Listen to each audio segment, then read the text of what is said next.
What's up, fellas? So, uh, talking about what at the track last Sunday. Um, Sadie's down here, of course, needing attention like always. So, uh, on Fridays when you go to the track, it's like you gotta get done work and then you try to get up there to the track before all the traffic gets into Crestview. Otherwise, you got like a 5 mile long. You're just cruising, putt putt. Um, Sundays I like a lot better because if you got anything you can tighten up with the car, you can do it on Saturday, and then you got time to go up there Sunday. The track's got the sun on it, so it's really nice. Usually we get our better times because it's cooler, and so I was really looking forward to it. So Sunday morning, I go to load the car up, and got everything in the car, and I kept on having this nagging suspicion. I was like, I forgot something, and I didn't realize till I got back home. But this is a tool I made, as you can tell, to tighten up the C-clip eliminators on the rear end. You can't use a wrench because the nut's recessed, and you can't use a ratchet because there's no room between the back of the caliper bracket and the pocket where the lower control arm goes on the rear end. So I made that. It works pretty well. I had the red car in the garage earlier week before the last week to tighten up the rear end, the C-clips, because I noticed there's a little film on the inside of one of the rims. So I just left. I was like, I can't think of anything, so I just left. And I get up there, and they had already started track hot. I got there like 12:15, 12:30, somewhere in there. Wasn't supposed to go track hot till 1 o'clock. So I was trying to hurry up and get up there and get the tires changed, get everything set up so I can go to the track. The first pass I made went all right. The guy in the PA, Ryan, who had run the track, leased the track, he's really good at getting the track prep down. So he said the track is really hooking, because they put the glue on it, the sun's been shining on it. He says, up your tire pressure. So I normally run 12 to 13. So I said, well, I'll just try 14, see what it does, because the less rolling resistance, then the faster you can go. So I set the slicks at 14, went out there, and I think everything ran okay. I'd have to look at the time slips, so I'll go over them in a second. And but on the right lane at that track, it's a little rough. You have some kind of washboards about halfway down. Went through them, was spinning a little bit, and I got through I think the traps on that one, it felt like it was spinning. I thought it was spinning, so I went down to 13. I went back for another hot lap, and then I went down to 13 on the next two passes, and on the last two, I had intended to go to 12. I did go to 12, but I just never made passes after that.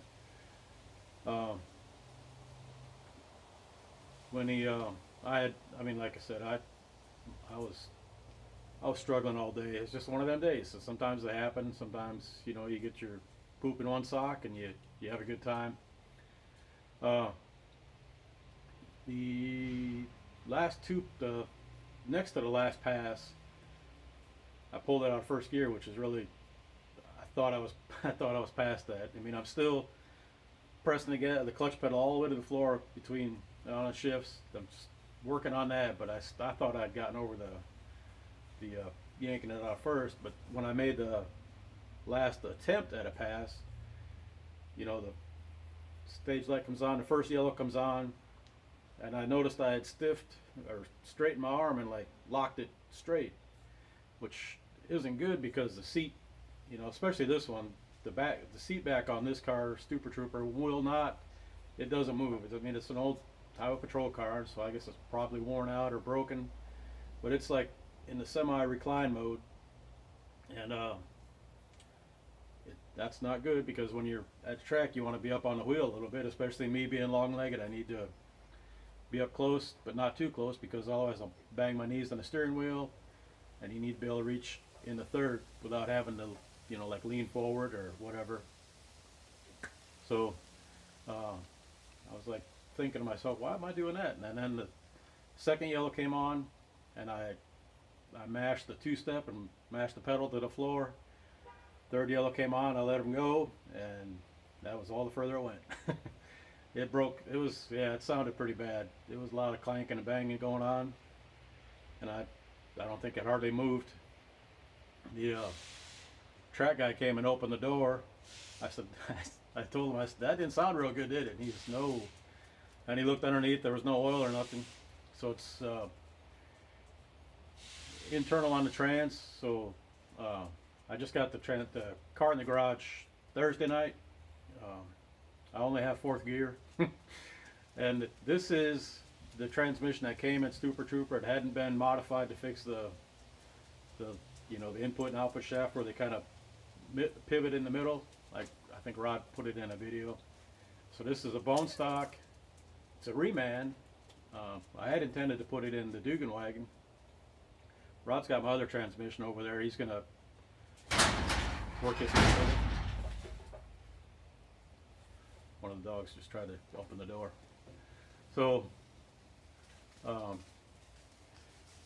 that plan needs to be revised. The Duganwagen is sitting over there. It's going to be worked on eventually. We're going to finish up the Capri, but so in the meantime, this transmission's coming out. I'm going to take it over to Rod. We'll probably make a video of doing the autopsy on it, and I've got the spare I used to have in the red car. That'll go in here, and I can continue on. In the meantime, I'm putting the upper back on the car that had that I cut the runner length out of. I'm going to try turning it up a little bit. The idea being, you got a good set of heads. You can, with the stock cam in it, it's got a really late intake opening. It's like 115 degrees. You can turn it up a little higher. That's what most of the car companies are doing before they got into the variable valve timing. They have an intake that opens up late so it can carry the RPM more, and then they'll have big heads and intake. The Hemi Mopars and the LS do it, so it helps them have low RPM torque, good mid-range, and can make decent power on the top end. So I'm going to try turning it up. I'll turn it up 63, 65, see what it does, and then we'll go from there. I'm going to get new tires too. I got to order some. Gonna order some of those stiff walls, because these slicks I run on here are probably about 10 years old, and they've been kept in the other garage. It's climate controlled, it's heated and air conditioned, but they are 10 years old. They work pretty good on the 60 foots, but they might be losing it getting up towards the top end.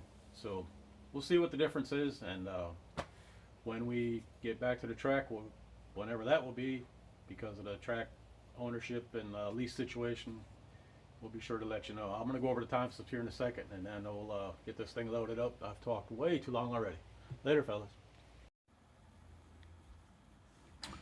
Alright guys, so we got the time slips here and my laptop on the car.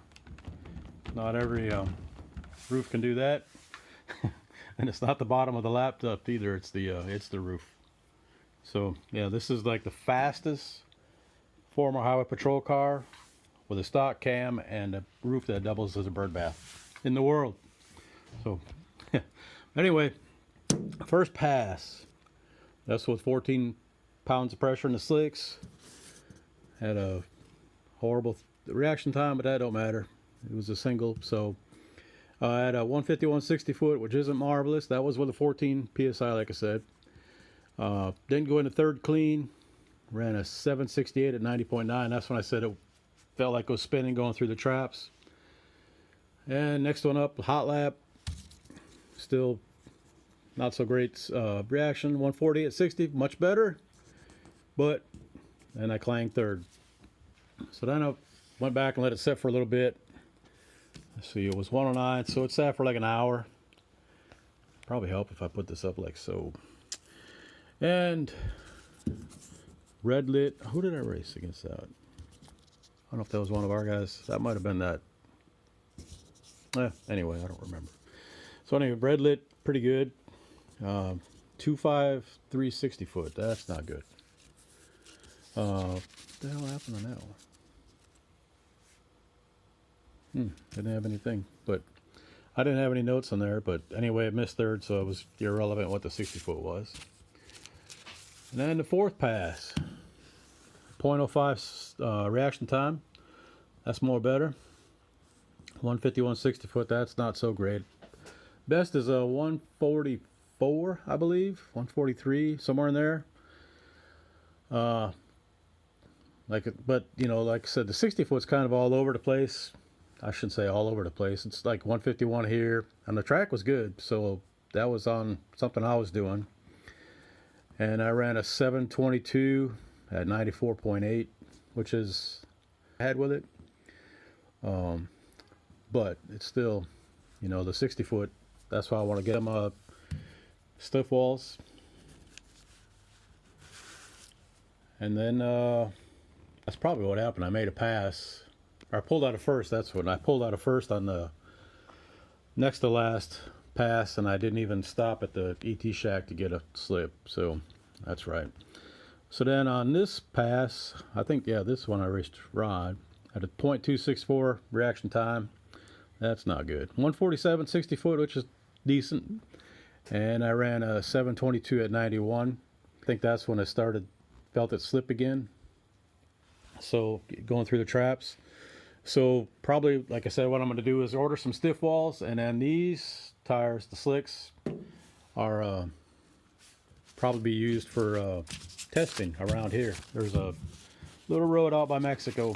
I can go out there and plug in my draggy that I bought a year and a half ago and never used yet. So anyway, all the stuff's on here. I didn't show too much of this time. We started out at 860 foot and ended at 976 foot DA. And then I had the tire pressures, 45 in the fronts and 14, 13, and 12s. Yeah, so that's it. Get the ET, the stiff walls on here, and to fix this seat, or else take the passenger seat and put it on these seat tracks. I have that seat there. There was a guy I know said he was going to come up and I was going to give him a ride, but luckily he didn't show with the kind of day I was having. So get the seat fixed, and hopefully that'll help me from pulling out of first, because that's rookie stuff. And while I'm not any kind of a pro at this, I'm got enough passes. I should be better at it, but I'm not. Got to be more consistent and get more seat time. That always helps get the nut behind the wheel tightened up. So that's it. I got the gonna finish putting the intake manifold back on this, and then jack it up, pull the transmission, and check the teeth on the rear end on the differential gears. Get the other transmission in, and we'll be ready to go. Be back in the daily driver thing until the end of the month, the 28th, I think, the last Sunday in the month. They're going to have a test and tune after their Paul Walker race on Saturday.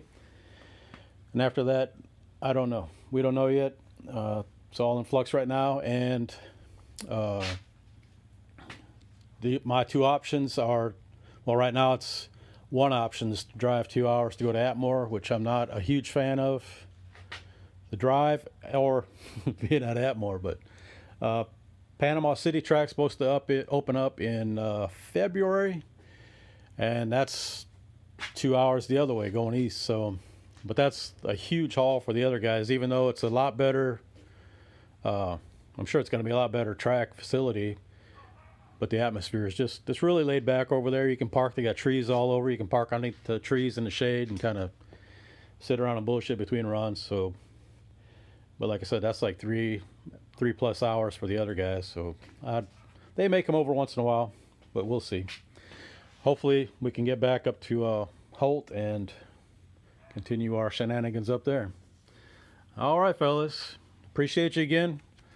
All you subscribers. Wasting your time watching this garbage, but it's all about the information progress, continuing to work at it, trying to get better at it. All right, later, fellas.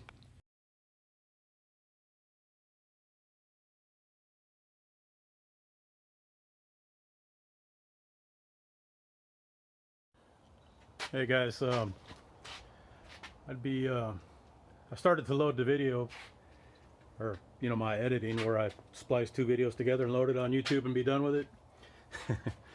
But then I remembered I'd be hugely remiss if I did not mention a huge shout out and thank you to Kyle. He's the one who brought this turd home the other day when I broke the transmission.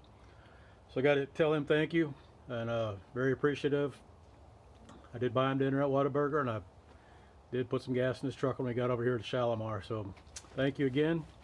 Hopefully that's the first and only time I got to get towed home on a stretcher. But I had to say thank you to him. I would have really felt bad if I didn't mention that. So kind of had this on. And of course, this, you know, the Stupor Trooper needs the transmission pulled, and the first thing I do after I turn the video off is start working on that, because I got, the doctor said I got HD, but I got 80 of them, so I'm good. All right, later fellas.